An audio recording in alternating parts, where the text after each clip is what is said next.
I'm Luke Betchner, and we're at Boardwalk Ferrari's 2014 Spring Concorso. Let's go take a look at some cars.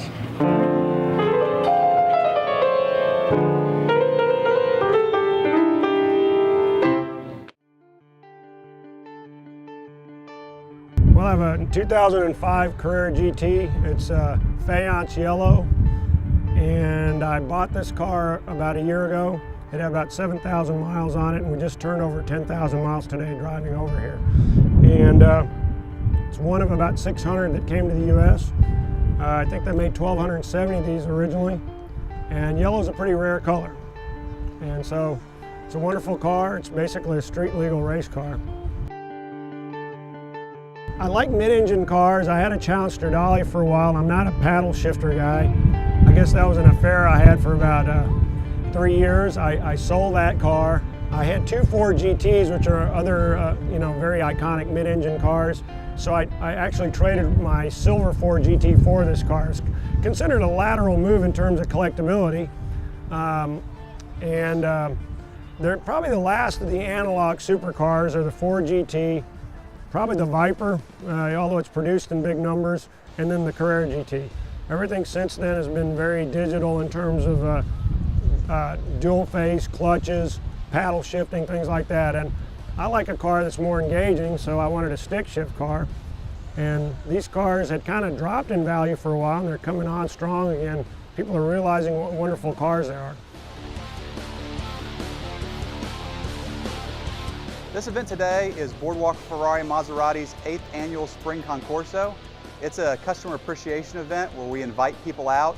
They can bring their cars, they can bring themselves, they can bring their family, and they can see interesting stuff maybe they don't see anywhere else. It's grown over the years.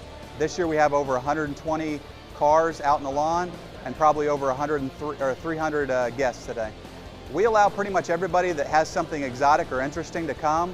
We have Alfa Romeos, we have other Italian cars, we've got NSXs out here today, we've got vintage American cars, we've got vintage British cars, pretty much an eclectic mix of just about everything you can think of.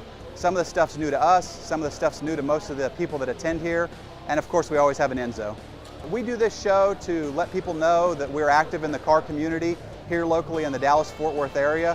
We want people to see what's out there. We also want people to have the opportunity to bring their classic cars or their special cars out.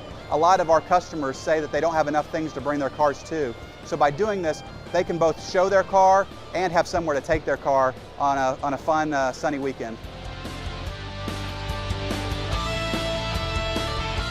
I got the 650S McLaren, I've got the 458 Ferrari, I've got the F12, I got the California. Goodness gracious. So far, I think I'm up to 23 cars of Ferraris with Boardwalk and Maseratis. And it's been, there's no better people than these people here.